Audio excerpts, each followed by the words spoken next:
En ek dink ek's terug. Reën en almal baie welkom by die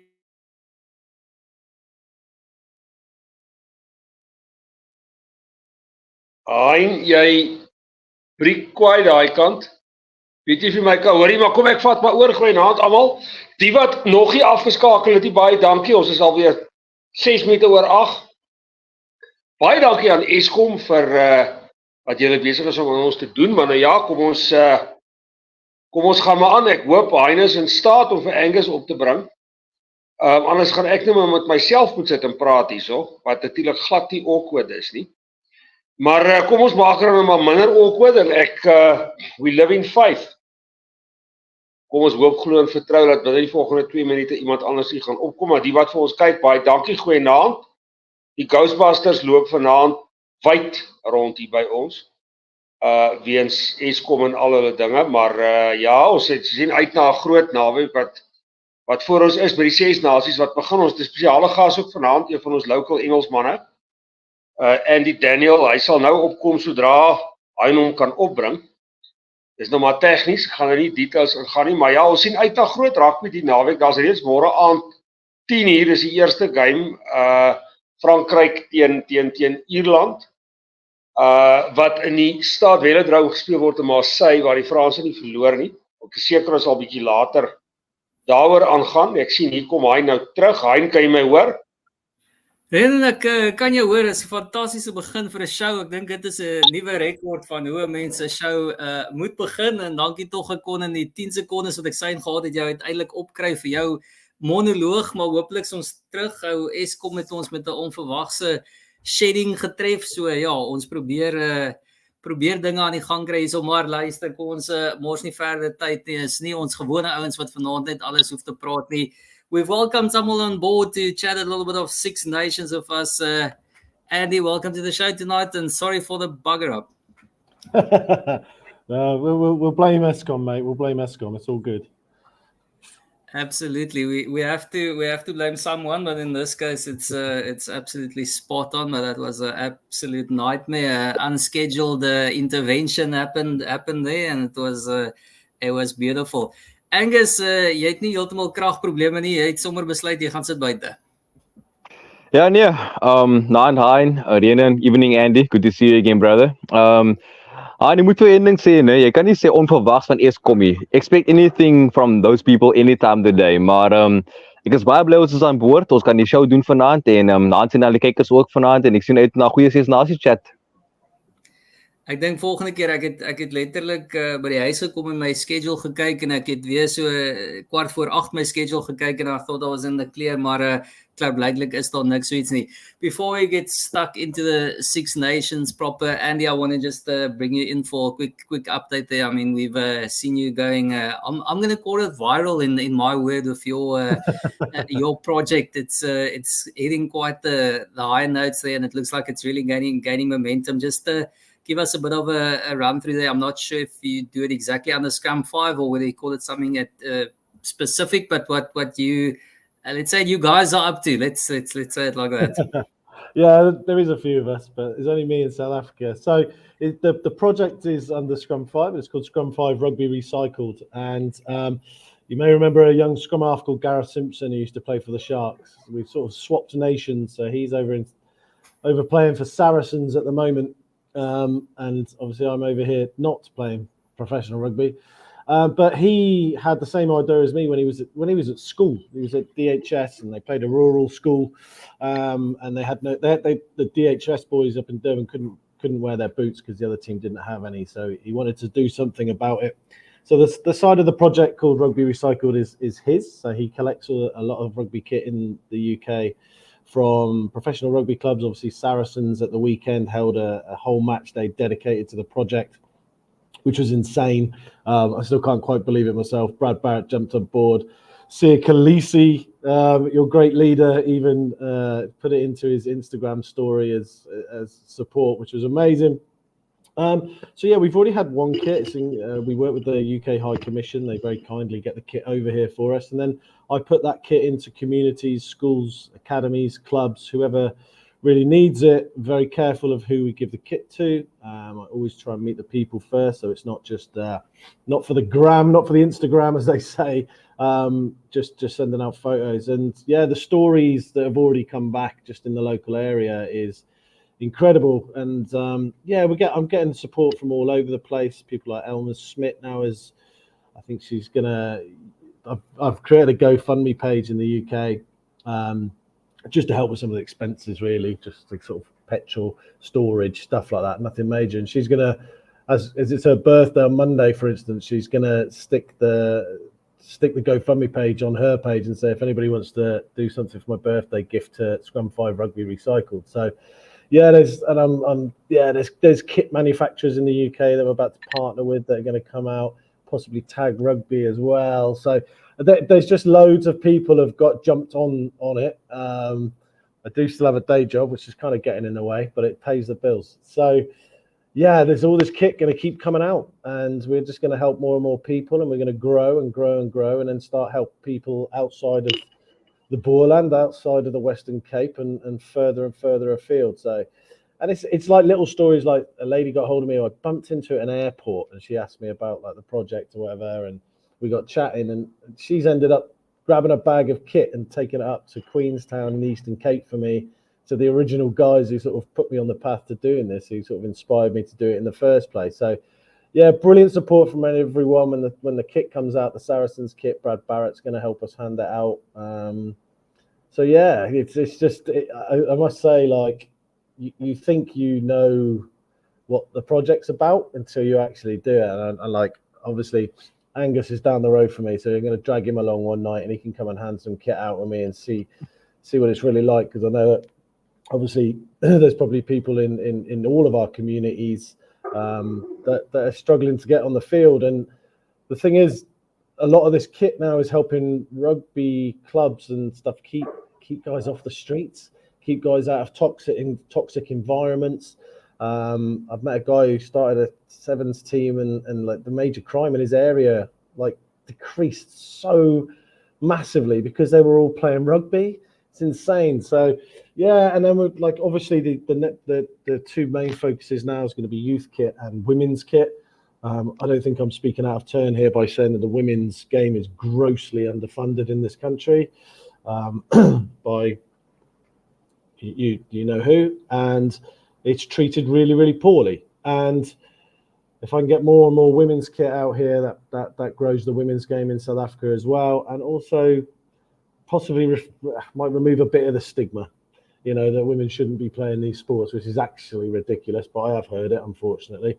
So yeah, that's the project, and it's going really, really well. And yeah, the publicity is going. My phone doesn't stop. I'm gonna have to take my WhatsApp number off the Facebook page. But yeah, and the last thing we're doing at the moment is there's a lot of English schools coming out on tour this year. So we're partnering those schools with underprivileged schools over here, and the kit manufacturer we're working with, if they buy kit from the company's called Scimitar, it's not been announced yet, but then Scimitar will make a kit for that school and make an academy, and then the school from the UK can bring it out, and then we can do something, can do a handover, and we can start getting some, not just a shirt for the sake of it, but actually get some quality rugby gear into these schools. Because I think the thing is, these guys don't feel they're worthy of wearing it, which is again ridiculous and alien to me. So I'm trying to sort of educate and say you are worthy of wearing this, because there's no class divide on a rugby field. I mean, like, if you look at the Springboks, for instance, where some of them came from and where some of them came from, you know, I mean, they both got the same gold medal. You know what I mean? It's like, and they both smash the same people as hard as possible on a rugby field. So there's no class divide on a rugby field. You can hit whoever you want, legally, of course. I'll talk about hitting. I was going to say, if you can't say it's not meant for women, if they can do UFC, then they can certainly play rugby. I mean, there's definitely nothing wrong with that part of it. But amazing initiative, Andy. I think it's superb. And I think the number one thing is hit those Pommy visitors of yours. It's like an entry ticket. If they come here, they have to come and sponsor a jersey when they come on tour. I think that sounds like a great idea.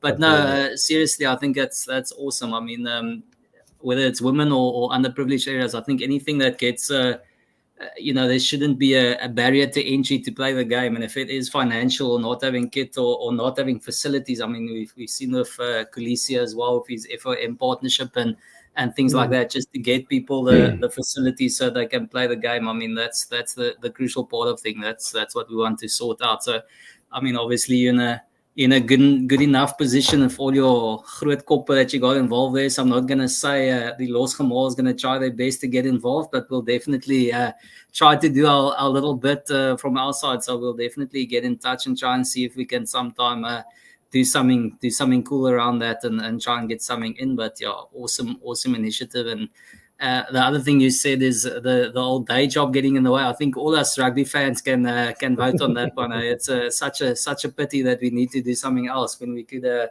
just be caring about enjoying and talking rugby and doing those kind of things. It would have been a heck of a lot more efficient, I'll tell you that. Angus, great idea, Doy, and maybe you should pop down there and take that invite, or maybe chat to some of your sevens mates as well. I'm sure there could be some kids around there as well, eh? No, most definitely, Ian. I've actually organized for 2 of our guys at our club to do the sevens team, actually 3. Managed to get the size, I think 11 and 12 boots, 2 from Fundu and Lobu, and 1 from Team Pretoria, one from Rand Oosthuizen, who's been on the show before. So they sorted out our club for some of the bigger guys who are a bit less privileged, obviously. So but I mean, what Andy's doing now at the moment, I've been to the launch of the project in Bishop's Court.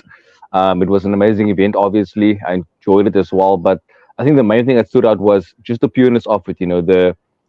The goal was not to get any limelight, not to get any sort of recognition, but mainly to help other people and to help other teams, grow the sport, make sure they get on the right track as to where they want to be. And I mean, it's awesome what he's doing at the moment. I mean, Saracens putting through.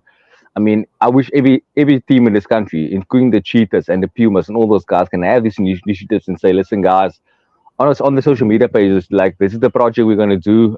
Come through with your excess kit. You might even have a child that played for 2 years in a size 7 TOC and doesn't fit him anymore. It's laying in his cupboard.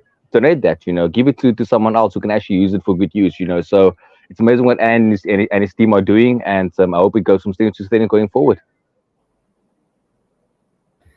Absolutely. But listen, it's time to move on to the big boys. They don't need any kit. They don't need anything. They're ready to rumble. Andy, just before we go into the teams and look at things just holistically, looking forward to another Six Nations. I mean, in South Africa, you know us. We only think every 4 years. That's the only thing we're worried about. We keep it for the big events. So, I mean, these little tournaments hardly gets the blood pumping. But you guys, a lot of focus on it, eh?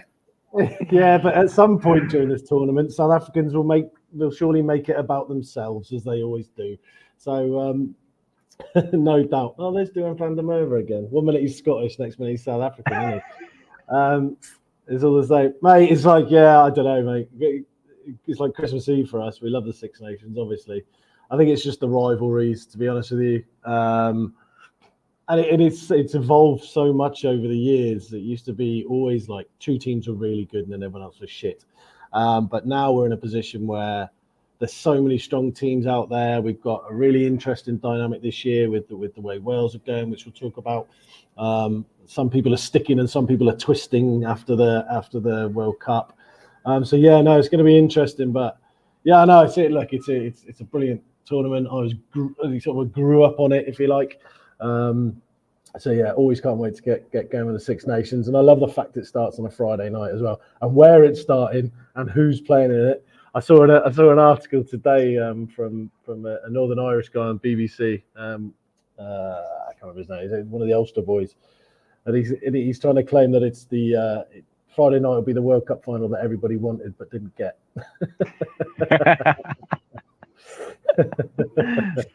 Rhiannon, we're certainly not buying into that one exactly, but you must be slightly excited yourself there. I mean, does Montpellier give you a little bit of a French backing as well? I'm sure you're going to go into that one supporting the French. Yeah, I'm just going to watch it. That game I'm going to watch from a neutral view. And we'll get to the nitty-gritty of the games in a bit, most probably. But that is a big one to open with. These games are, the who plays who on the given weekends is decided years before. So it actually works out well that this fixture opens because it is a biggie. Last year when these two teams met in the Six Nations, Ireland was number 1 in the world and France was number 2. And it was the first time in the history of the 5 or 6 nations that the number 1 and 2 teams were both at the same time in that competition and played each other while being number 1 and number 2. So, and it's not the same this year, but it's still very much the same because not much has changed from a European point of view. England have made some strides, we'll get to that. But France is still insanely strong. And it's pretty much Ireland minus Johnny Sexton. The rest, they're all there. So, it's going to be a massive one. And again, it is the perfect game to open the competition with. I think it's going to be brilliant. Angus, we'll jump into the games now, but just as Andy mentioned as well about how tight it is, it's not really an easy beat there anymore, or a couple of guys at the bottom. We said this before the World Cup itself, or it was anyone's tournament, or at least 5 or 6. Do you feel that it's the same with the Six Nations this year? Is it is that first game gonna decide who wins it, or do you think there's gonna be proper competition for the top spot? No, I do think, Han, every game decides, what's going to happen going forward. Obviously, playing France and Ireland, it's a massive one. Looking where they are in the world. I mean, both teams will be very disappointed with their form in the World Cup. Not their form as well, but I mean, the exit in the quarterfinal. Ireland notoriously losing in the quarterfinal. France could have snuck it at the end, but didn't. So they both have a lot to prove, obviously. And I feel that, this is probably the biggest game for 2024 so far. Yes, it's the first match, but I think it will be up there by the end of the year as well as one of the biggest games. And I think looking at, these two teams, there are teams that have made such great strides. I mean, Ireland used to be a wooden spoon team in the 5 and 6 nations before they actually gained some dominance back in the day. You look at France that, haven't won a Grand Slam in 12 years and did it in, I think, 2022. So it's teams that really, they came up and they did their thing in the last 3-4 years and showed that they are the cream of the crop when it comes to world rugby. And they have a lot to prove against each other, to the world and to themselves. And I think that this game will definitely decide, most likely, I'm not saying it's going to be the case, but most likely who might be the champion, come the end of the tournament. And just like that, as Angus said, Ireland, Eskom decided it wasn't load shedding in George. But anyway, let's go on to that one. Andy, let's hit this first one. The French, as you guys have almost just started to allude on there, there's not a lot of changes from the teams that we know from the World Cup. I mean, I think that's the exciting part of it from this side of the pond. Usually you go into this not really having such a big knowledge of the teams, but I mean, Muvaka took the tournament by storm for me as the pretty much replacement hooker, but full of energy, and we all know what Gregory Aldrich can do from 8. I think he might have been in the running for player of the tournament if they went a bit deeper. Obviously, we'll talk about the one missing link there, but that's a heck of a dangerous French outfit there. Oh, that back line scares the living daylights out of me. I know they're losing Dupont, but I mean, if you saw Bordeaux pull Saracens apart in the European Cup a couple of weeks back, you'll realise that Luku, Jalabert, Penot's there now as well. It was Moafana as well. So it's gone from almost like a Toulouse backline now. Then it's definitely more a Bordeaux one, but it's exciting. I mean, Damien Penaud still for me the best winger in the world. Thomas Ramos is just everything he touches at the moment turns to gold. His goal kicking's insanely good. And then up front, the back row there, Volifon, Aldrit, and Kroos I was surprised Kroos was picked above Cameron Woki. I thought Woki would be in there, and maybe even Taufa Fanua in the second row. But I see Paul Willems's back, which I actually think was a real big miss for them at the World Cup. Paul Willems, he was such an amazing player for them up to it. And then over to Ireland. I've got a feeling Ireland are going to struggle in this tournament. I think the build up to the World Cup, everything that was going on during the World Cup, they take over cities, these Irish fans, whether it's football or rugby, and I just wonder whether this might be a rebuilding year and a few people might just fall by the wayside, not just because Sexton's gone, but what was expected of them at the World Cup, how well they were playing, and then to get knocked out the way they did. Gary Ringrose, big loss for them in the middle. I think he does. Robbie Henschel's a great player, but Ringrose has really grown into being a senior statesman in that back line now and leads the defence as well as the attack. And then obviously Mac Hansen missing. He's just another one of those horrible players that you just can't tackle and bring down. So Calvin Nash, good, exciting. I'm really excited to watch him play. But no Ulsterman in this team, which with Ian Henderson missing out, I find quite weird. And weirdly, it's the first time they're going to play an away game and actually play the Northern Ireland anthem and the Republic anthem before the game. And ironically, there's no Ulsterman in there. So I actually think I think France will win this. I'm not saying it's going to be overly comfortable because it's the first game, but I think it's down in Marseille, isn't it? Which is just what a place. And yeah, I've got a feeling Ireland might lose a couple of games in the Six Nations. Renan, that's the interesting one for me. There is I kind of feel the same way. I think they've kept the group the same, which is good, obviously, but coming off that almost high and then such lows, being the number one, coming out of all the hype, and then pretty much dudding like they have now. I think they're starting to be called the Proteas of the World Cup. Yeah, it's just they just can't seem to get to the business end. So do you think there's going to be that fallback or that fallout of just how do we get up for this again and work our way back to being world number one, and do we really want to do it for another 3 years and then just go and do it all over again? Well, I haven't actually thought about what Andy just said, and he makes sense. My thoughts were Ireland were going to smash the wall down and get back to number one as soon as possible, or as high up the rankings as possible anyway, and just go at it again. But what Andy says makes a hell of a lot of sense. Are their heads where it's supposed to be? Have they recovered mentally from what happened at the World Cup? Nobody will know. What is the medium term, the team? Where does Andy Farrell see this team go medium term? What does he want to do? If you look at, and we'll get there, but I want to pull it in as an example. If you look at the Wales squad that's been picked for this weekend, there's a lot of names there that I myself, for what it's worth, I don't know those names. A World Cup cycle is a funny thing. In the first year after a World Cup, for many teams, is ugly because it's rebuilt.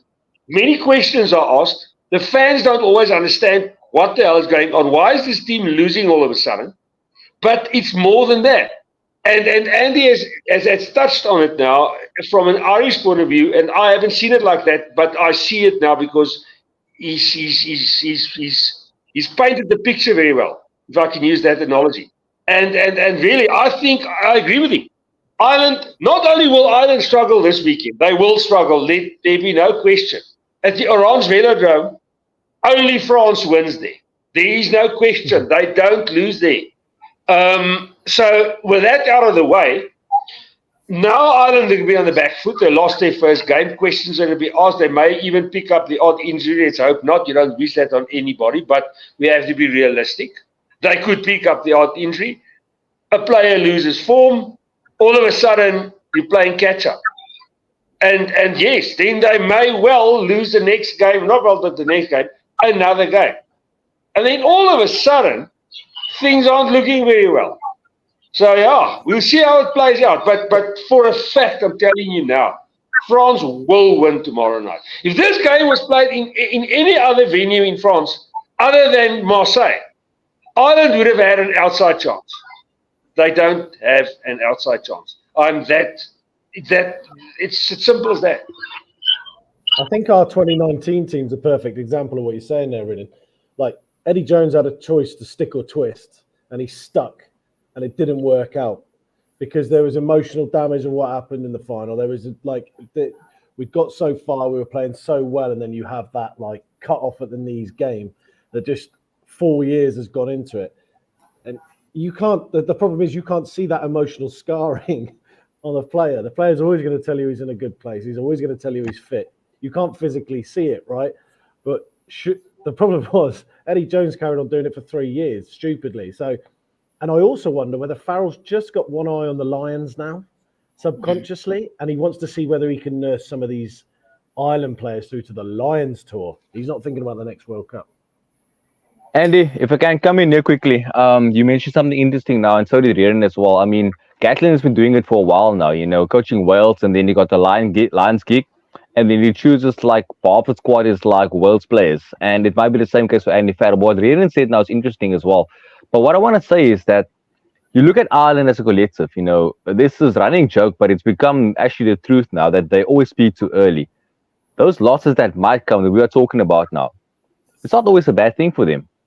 Let them lose now. Let them lose a few games next year and in 2026 as well. Come 2027, will that be their World Cup? Because, I mean, there was a lot expected from them. Number one team in the world, same with France as well. But again, it's always the case of the Northern Hemisphere teams, they peak too early, and then there's a lot of promise but no results. Quarterfinal exits is the same as Fiji had as well. They can compare themselves with Fiji in that regard because they all went out at the same stage. So, I mean, it's not the worst thing in the world if you, like Ren said, you got that normal World Cup hangover the next year. If you lose a couple of games, you get like 50-60% win rate, it's fine.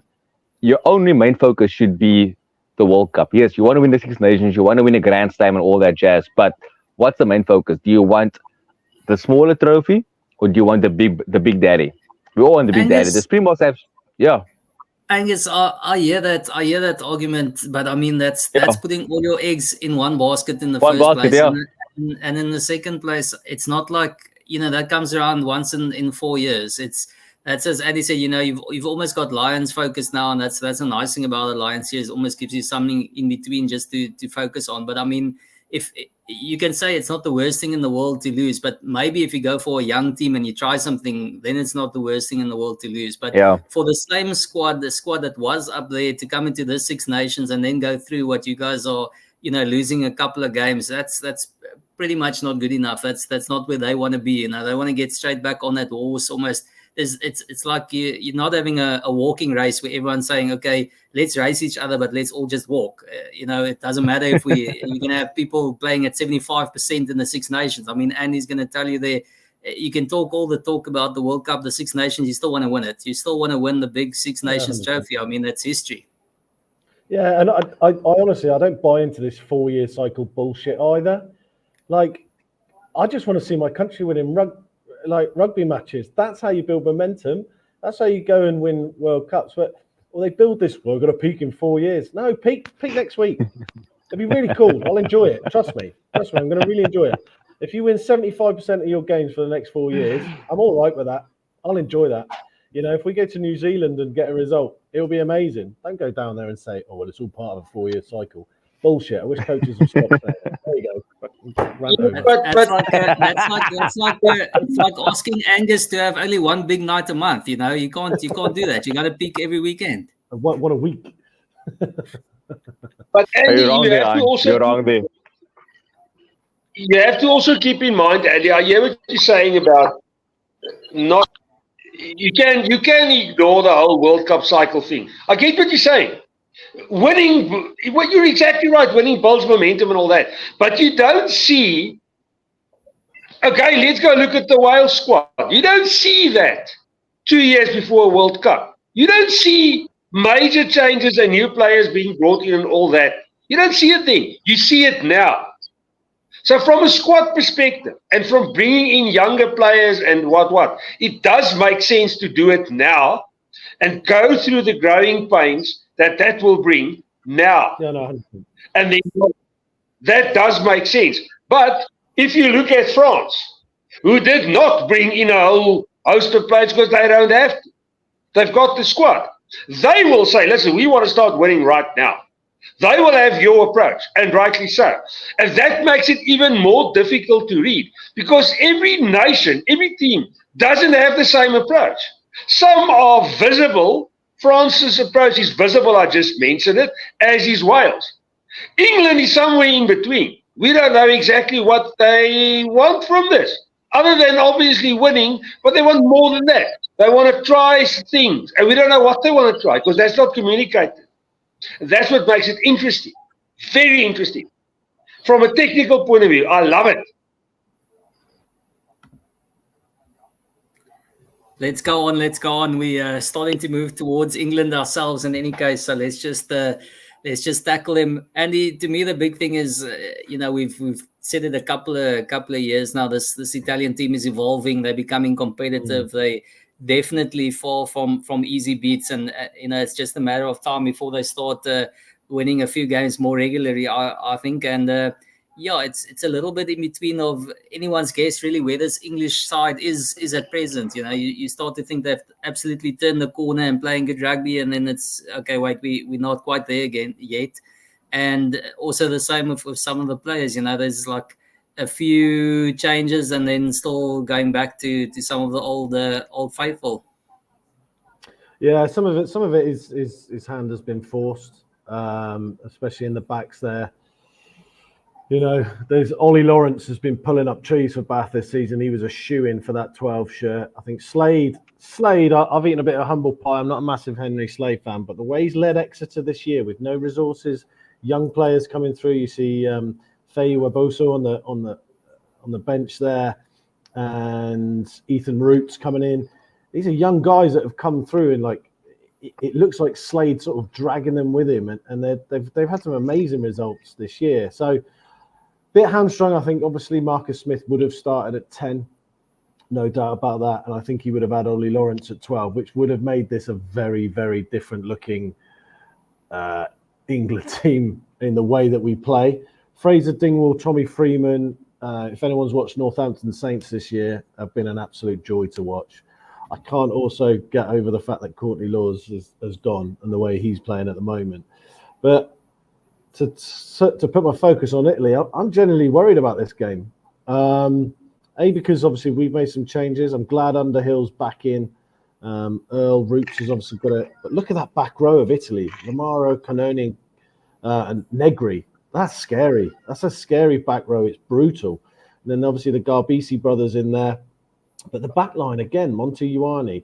I don't know if anyone watched. Brex didn't have the greatest World Cup, but last Six Nations, he's a force to be reckoned with. If he can get a run up and find some soft shoulders, he's making the breaks. And obviously we all know about Capuzzo, brilliant player, only just sort of getting back into the team at Toulouse. He's been coming off the bench a bit, so a little bit short of game time there, Capuzzo. But again, incredibly scary. So they've got genuine talent, and we know Garbisi can be a bit Finn Russell at times. 1 minute he'll do something incredible, and then he might do something silly, but when he does do something incredible, it can really get that back line going. So, yeah, it's going to be an interesting one. Obviously, Finn Smith coming off the bench, another Northampton boy. He's been excellent this year. And I'm glad we've sort of gone for a scrummaging front row. I think Ellis Genge and Sinclair have really gone off the boil, which we obviously saw in the semi-final when those changes were made. But Marler, George and Stewart, genuine scrummagers. Mauro and Chesham, genuinely big boys. And I think we're going to need that in this game up front. So, yeah, it'll be interesting to watch the scrum for the first 20 minutes. But then after that, it'll be interesting to see if if Ford can get this back line to click. The obsession with Elliot Daly continues. Great rugby player. Just not sure he's sort of in that mould. But I think if Faye Waboso comes on and gets some quick ball, you might see some fireworks. Yeah, I must say, Andy, from my point of view, I think Genge he's dynamic and he's a beast of ball in hand, but it just hasn't quite worked in the set phase with him starting. I just don't think he's there as a scrummager in Test rugby yet as a starting prop. Really like the look of Theo Danham as an older punter, nice last try scorer pick there. Jeez, he's a monster. He loves old meat pie, so that's going to be beautiful seeing him do some damage of the pine. But no, I must say I'm looking forward to this one, actually, seeing what the what the Italians can do. I don't know personally what Elliot Daly does between internationals, but geez, how he keeps making the side. I don't know. But I'm going to leave this over. Angus, your thoughts on this one? No, look, Italy, Han is looking pretty strong. Andy mentioned the back row now, obviously a very good one, very mobile, very strong. They can really punish you on the ground. Backline, obviously awesome. Capuzzo, one of the stars. They got a dual playmaker in Garbisi and Tommy Allen, so they can switch roles in 10 and 15. But you know what? I do feel that England have passed the punishment, or should I say the hangover from the new coach. I think Steve Borthwick is still a very good coach. And looking at this team, it's a pretty good team. It's not a bad English team, to be honest. Yes, Scott is injured and all that, but I mean, looking from 1 to 15, it's not bad players. I mean, Alex Mitchell he's been throwing it around now, and he's been doing well as well. I think the one name I would have loved to see from a neutral point of view is Henry Arundel. I think he's been brilliant in the World Cup. I mean, he's been tearing it up at club level as well. So I think he would have been a massive impact in this English side. Not sure if he's injured or not, but I mean, He's I do feel eligible, Angus, because he plays in France. Oh, okay. So that's why. It's actually a pity though, because he's pretty good actually. I quite like him. But because he's been brilliant as well. yeah, shit. But I mean, in saying that, I mean, England's looking pretty good, and I do feel that England might be the surprise package. Look, they are written off by now, but they were the only team from the Northern Hemisphere to make it to a semi-final.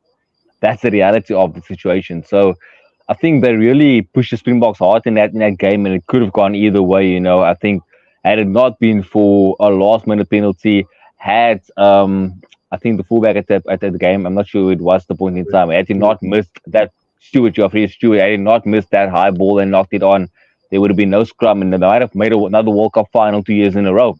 And it could have gone either way in that final as well. I think New Zealand would have won it. But the point, what I'm saying is that England are looking better than they are on paper at the moment. And I think they should really make the Six Nations set up this year. I mean, they've lost Scotland 3 years in a row now in the Kolkata Cup.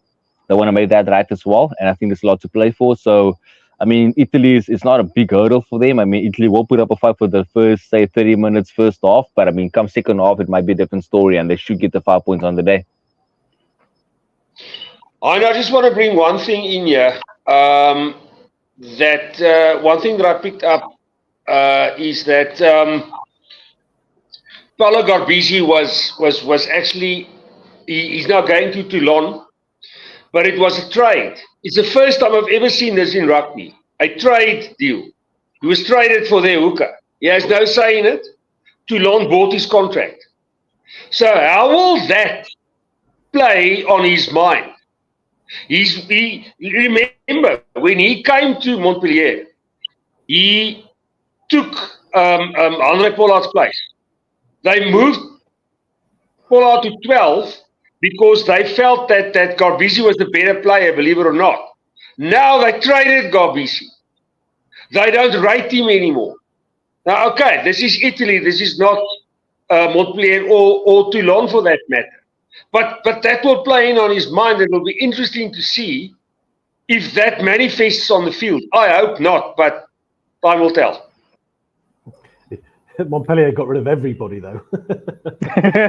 In all fairness, eh? Coaching, I think the cleaning lady got ditched as well. Laporte's best mate. I see Jandre has seen me having a chat, so he decided to come in and have a guest appearance. Jandre, the floor is yours. Yeah, no, first things first, I just want to say, Andy, I think you're probably happy that Pollard's not playing for Italy this weekend.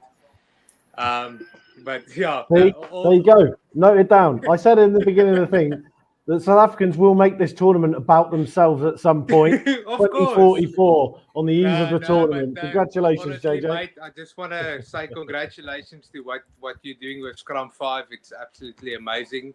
Thanks, all those kids and clubs you are getting involved, it's making a massive difference. So yeah, I just want to commend you on that. And if there's anything we can do from the Losgemaal side and behind the scenes, you know, you've got my number, you know where to contact me, and we'll always be willing to help out. And it's just an amazing thing that you are doing. Thanks, mate. Appreciate it. Chandra, on the rugby, go on, give us a bit of an insight there. Italy versus England. Do you think it's the time? The time is now. I see Brendan Wessels is having a shout out. His Stadio Olimpico in Rome is sold out. It's going to be a crack of a game. And he said it's hot there in Paul, but I think he's got some extra sweat going at the moment. Yeah, no, listen, England's definitely on high, and I agree with what Angus also said there. I think they are behind that headache of a new coach and trying a new system. I think they'll do very well.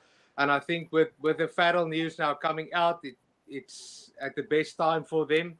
I think Farrell also decided, well, I'm not going to play the Six Nations. Let's just announce the move and get it over and done with. Italy has been growing in strength, but yeah, I can't see them being. They might put up a challenge the first 40, but I think with the scrum, which Andy also mentioned, I think England will be too strong for them. Chandra, we someone just going to go on to the next one, and I'll let you go and just give us a quick one. Your thoughts on Scotland and the Welsh. Is this going to be the bottom pecking order, or do you expect the Scots to keep some of that momentum going we've seen from them of late? Yeah, Scotland is a different kettle of fish. It's like they had hopes at the World Cup, and if they had beaten Ireland, then they could have sneaked into the quarterfinals. I'm just not sure where Wales are at the moment. Gatland is still there, a new captain again after the World Cup. So being in Wales, I think Wales will put up more of a fight, but I'm going to go with Scotland on this one.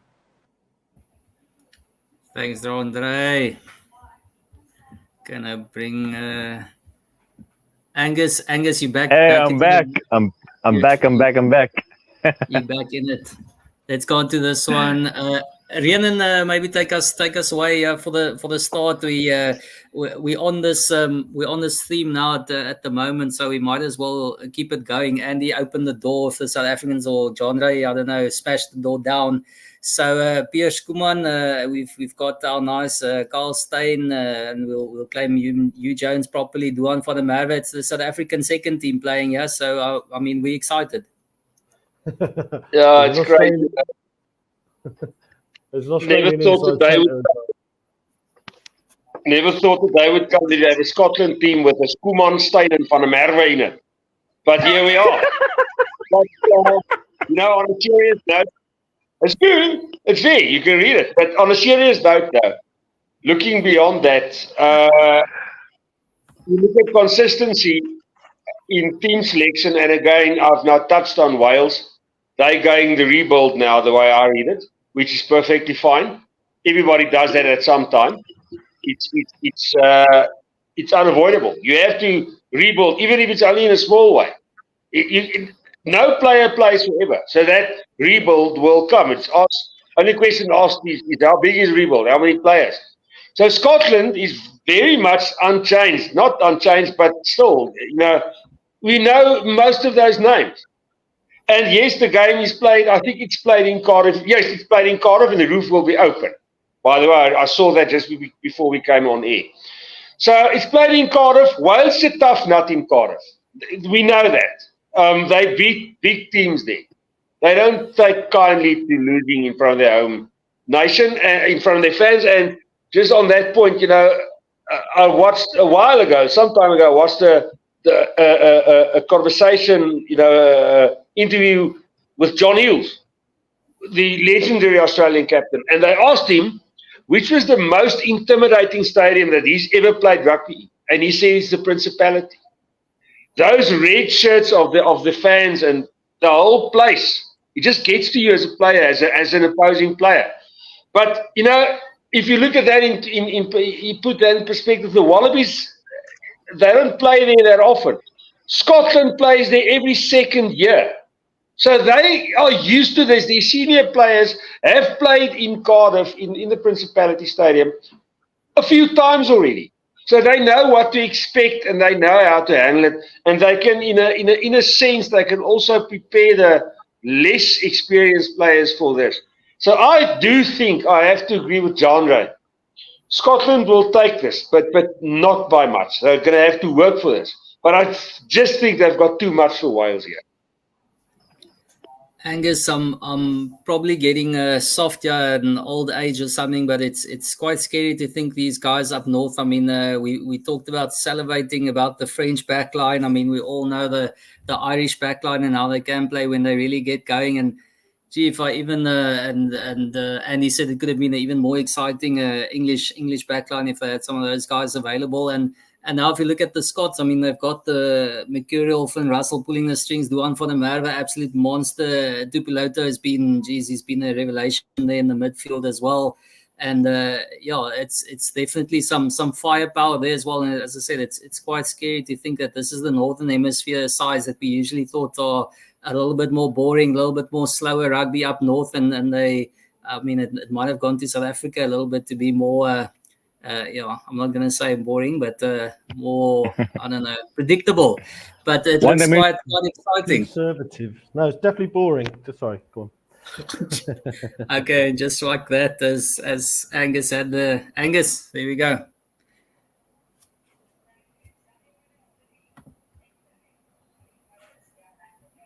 You just muted, Angus. Yeah. There we go. Yeah, what's happening? Can you hear us? Yeah, but there's the intro playing. It's not the intro. Is the intro playing your guys' side? It's not on my side. No. Okay, give it a second. Not sure what's happening now. There's no intro playing here with me. Okay, I'll drop him down there.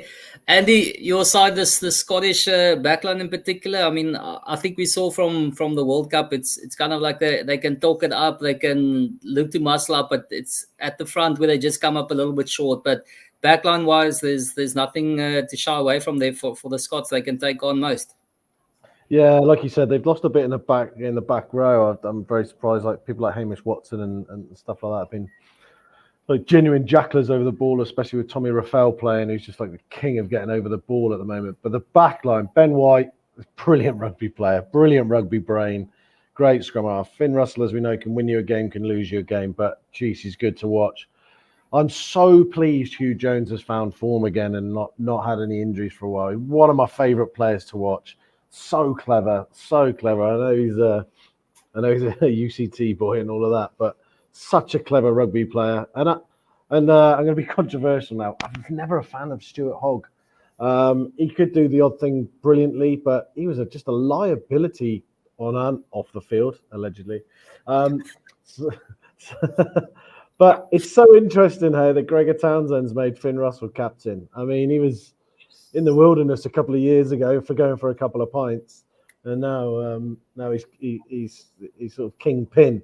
So yeah, but great backline, really excited by it. And Wales have got some good players out there as well. It's going to be interesting. I mean, you pick a captain that's 21 years old. It's not unusual for Gatland, is it? I mean, he picked Warburton when he was around the same age. So yeah, it's going to be interesting. I think Wales will actually struggle up front just generally because of the youth aspect of it. They got some good players in there, and Costello at 10 he's playing well. He's playing really well for the regions, but this is a step up, you know. And Tompkins is going to help him outside because Tompkins will carry hard and straight, so he's got that experience outside him. If he can get Rio Dyer moving and Josh Adams, we know how much of a powerhouse Josh Adams is, but Rio Dyer, watch that kid, man. That boy can shift, and he's a very, very silky runner with the ball, and he's like one of those guys that looks like he's running in slow-mo, but he's like pulling away from everybody. He's such a gliding runner. So there's threats there. There's definitely threats there, and as I said, Raffel over the ball is probably one of the best in the Premiership at the moment. He plays for Leicester. He's just unbelievable. So I think Scotland will take it just because of the personnel they've got, and if they get momentum, like people like Kyle Steyn, he's not as box office as Van der Merwe, but he's an unbelievable finisher. If he gets within 10 metres, even in the corner, he's so strong. And he's got like this low centre of gravity. You just can't knock him over. The amount of one-handed finishes in the corner I've seen that kid do is just ridiculous. So, Yeah, I actually want Scotland to win because I want to see them open up. Obviously, I'm a Bath fan, so Finn Russell's my boy now. Hated him a year ago, but so yeah, I'd love to see Finn have a great game and really make Wales think hard before they come to Twickenham, where hopefully we'll pull them apart as well. Andy, the only thing I can say is if you have a dog, they might be a bit unhappy that you guys have got Finn Russell because you're either going to be jumping up and down screaming or you're going to be looking to kick him. It could go both ways. Angus, you back online with us there, hopefully, and maybe not the worst thing in the world for Wales to start against Scotland. I mean, they can hurt you, but as I said up front, they're not really going to walk up and hit you in the face. So you've got a little bit of a stalemate to start from there and then try and show something out the back. Well, I mean, they could have started against Italy or France or Ireland. So Italy not the biggest competition, obviously. But what I'm trying to say is that it's not the worst opposition to start against. And you know what? I'm going to be very controversial here, but I do feel that Wales aren't as bad as people think they are. No. They're not as bad as people think they are. Look, have you watched those regions play, Angus? No. I've watched the World Cup. I watched the build-up. They were shit in the Six Nations last year. But Gats isn't a kid from today. He's a sly fox. Gats has been around the block. He's paid his dues. He's done his shit. And point being is that you put the 23-year-old as a captain, all good and well. But if you look at Wales towards the latter part of the World Cup, they played a warm game against the Springbok B team. They got hammered and all that. But yeah, eventual champions, obviously. I made the show about the Springboks again. Yes, Andy. But point being is that Wales still managed to get to a quarterfinal. Yeah, they got knocked out by Argentina and all that jazz, but they still beat Australia comprehensively in the pool match to advance. They were unbeaten in their pool in the World Cup. That means Gats got something right. I'm not sure what it is, but there's something. And he's actually seen Wales before. He's got a new team, and he has been in this position before, has to rebuild with the team, and has to go again. You put the youngster as the captain. He's got a very young squad. Scotland's more settled. I get that. You know, they got Russell as the captain. They got Carl Steyn. They got Duan van der Merwe. I'm a big Duan and Carl Steyn fan. I mean, I watched the boy play for Marty's back in the day here down the road from me. Scoring tries for Marty's for fun. So, I mean, I'm a big fan of the boy, but I've got this weird feeling that Wales might do the thing this weekend. I'm not sure why, but I think that just out of experience, I mean, I think Warren Gatland, he might have a little something up his sleeve. I'm not sure what it might be, but I got a feeling that Wales might pull a massive upset this weekend, even at home as well. And they played at the Principality Stadium as well. So, I mean, it's not the easiest place to win. I mean, a lot of teams win there with high hopes, and they didn't come first. They came second. So I think that, you know, Wales might pull it off by 1 or 2 points. I think it's funny, isn't it? Because I think what Gatland's done very cleverly is he's kept the spine of the team there. So he's got experience from like front to back. So he's got Adam Beard, then he's got Rafael. He's kept Gareth Davies in there. Then he's kept Tompkins in there. He's kept Josh Adams in there. So he has kind of like, he's almost partnered the youngsters with the spine. Exactly. And I mean, you mentioned Rio Dyer as well. I mean, he plays for the Dragons. He's not the best team in Wales, but I mean, whenever he gets the ball, he's one of those guys, you know, there's trouble coming. So the international level as well. They're the worst team in the world. Yeah, exactly. You know, so say, not the best team in Wales, the understatement of the year. But I mean, the Dragons are pretty bad, but Rio Dyer is there and he's doing his business as well. So I mean, for a guy like that to perform in a team like that, you know, it shows his class, and I think he'll definitely do damage come this Saturday as well. I hear you, Angus, but just I hear your whole argument, but just remember, beating the Aussies doesn't mean jack. Let's go to predictions. I think it's that time. You can elaborate a little bit of where you see them winning or losing if you want as well. Angus has started us off there with the Welsh winning by 1. John, Wales, Scotland. Let's start from the back. Yeah, I'm gonna go Scotland by 4. There we go. Renan. Now I've got Scotland by 6 there, and I think it's going to be close, but Scotland by 6, that sits right with me. Andy. It'll be more than 1 score. Scotland by 8 or 9. Let's go 9. I'll be generous. Scotland by 9.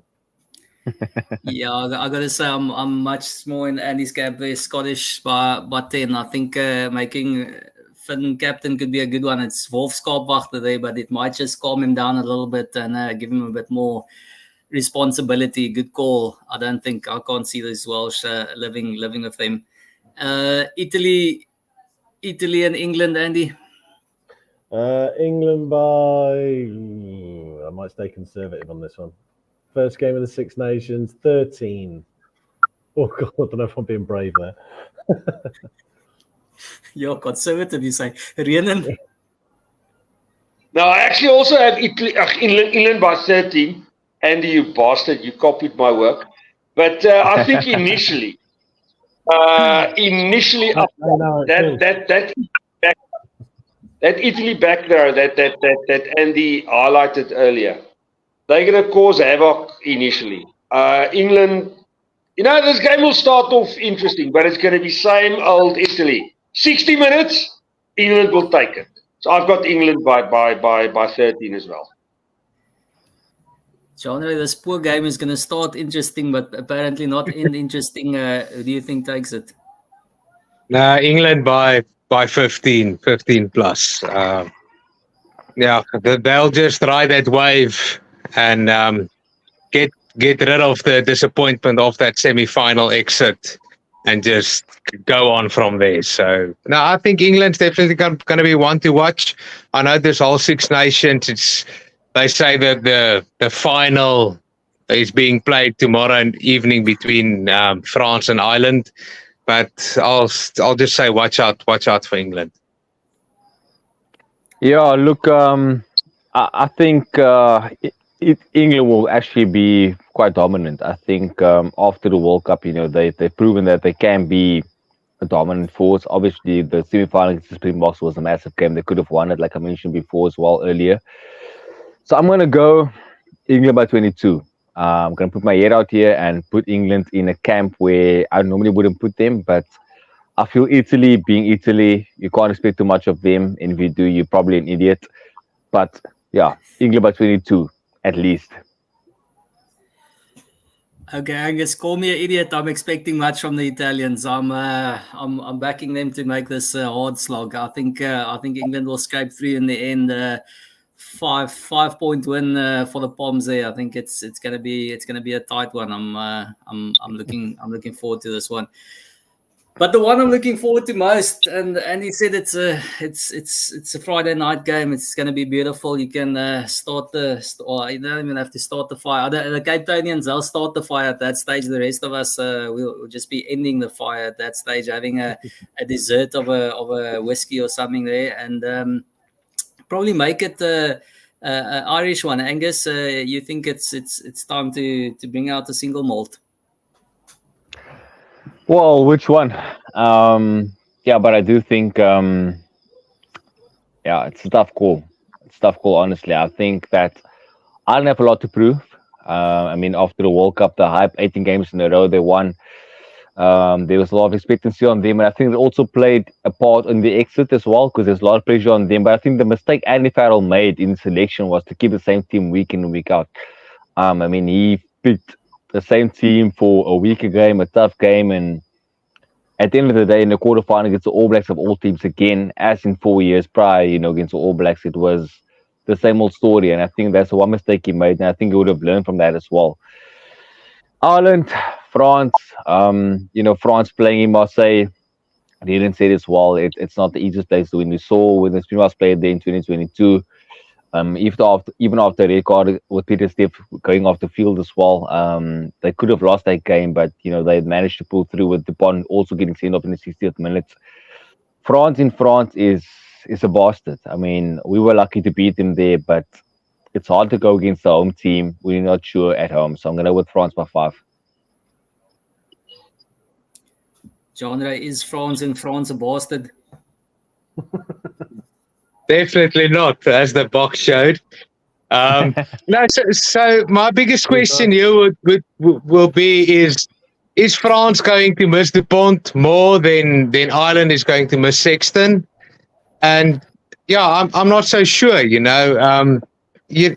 all know Dupont will be back after the sevens and everything, but I just think he brings a whole lot of a whole different dynamic to that French team that where Ireland, they have a couple of 10s that, yeah, they will definitely not have the experience that Sexton brings. But where Ireland lost that quarterfinal matchup against the All Blacks is that they kept Sexton on, and you could see the man is old, and yeah, he just ran out of steam. So I think it's going to be a very, very tight matchup. But I think Ireland will hurt a bit more after this World Cup, and I think they'll bring it home with a 2-point win. But yeah, it can definitely go either way. I don't know who to put my money on. Rhiannon. It's going to be a close game, Hein. I don't agree with Andre's result, though. I think France. No, I know France will. But no, it's not going to be a runaway victory. I don't know, France by 3. But yeah, it's going to be a close one. But yeah, I think we've said enough about this game. The venue, again, just to repeat, the venue is just next level. France by 3-6. Let's go with spread. Close game, but they'll win it. Less money. And yeah, I must say, I think genre hit one. I was gonna say one does not just merely go to France and win a game of rugby. I mean that it hasn't happened a lot in the last 2 or 3 years. So it's going to be something out of the ordinary. But I do think one thing that's probably going to be mentioned in the camp, probably for the last, I don't know how long have they been in camp, 2 weeks, is we need to come out of the blocks. You say you expect them to lose a couple of games this season. I think it's one of two things. Either they come out and they absolutely smash people in the face by saying, listen, we're going to make a statement out of the blocks and beat France by 7 or 8 points in this opener and make a statement and say, listen, we had one crap game in the World Cup, but we're still the best rugby team in the world. Or it's going to be a bit of a long campaign. Which way is it going? Yeah, I think France, Marseille, they don't. Well, as Rhiannon kept saying, I'm just looking at the France team now. I just pulled it up. I don't think Dupont's as big. He's going to be a massive miss. He's Antoine Dupont, but I don't think he's as big a miss because the guys below him are sensational rugby players. Luku is unbelievable, and if you look, the number 22, Le Garac, who's coming off the pitch, he's coming off the bench, plays for Racing. I watched him a couple of weeks ago again against Bath. That boy pushes the momentum constantly. He's pushing the envelope constantly with pace. And I just think this back line, and there's enough power up front. I actually think France will win this fairly comfortably. I think they'll win by about 8 or 9 points. And I think the only reason they're going to win by 8 or 9 points is because Ireland might score a couple late on. That's how I think it's going to go. The French regions are playing so well. The Irish regions are stuttering a little bit. I mean, if you're not picking, you've got 4 regions, and one of the regions you're not picking a single player from. That speaks volumes to me. Like Ulster's really not playing well. Poor Mr. Kitsoff's probably not having the best time over there at the moment. But Leinster have been a bit up and down. Munster have probably been the highlight, and Connacht, 1 or 2 players there. So, yeah, for me, I think Ireland are going to struggle to get themselves back to the levels they were before the World Cup, whereas I think France will just continue where they left off before they lost to you boys. So I'm going to go France by 9. I think the strange thing is if you, like Rhiannon said, if you compare it like that, you're going to say, who do you miss more, is Dupont or Sexton? I think player for player, you'd think Dupont you're going to miss more just because he brings more to the table than Sexton. But in that specific team and in terms of what they have as backups, I think it's the case as you say there. There's going to be a French guy who's going to come up and he's going to be able to play 9 and he's going to be able to they might change a little bit of how they play around Dupont and make it more about Gillibert, but they can adapt and they can do that. Where Ireland there's probably a little bit more of a job for them to go off and not be with their talisman. And I mean, it's not even I think as much as how he plays 10, but how he is around the park and in the team setup that makes a big effect as well. So I'm with you on that one. You swayed me there. I'm going to go the French to win this opener, and I think it's going to be a cracking Six Nations. I actually don't see someone going through this one winning all of them. I don't see a Grand Slam happening there. I think it's going to be pretty nip and tuck between all of them, and it's going to be tight and probably a bit of swearing at the ref for going the wrong way in a penalty at the end. No, that last game, I'm hoping is going to be massive. The France-England game, the last game, I'm hoping that's going to be massive.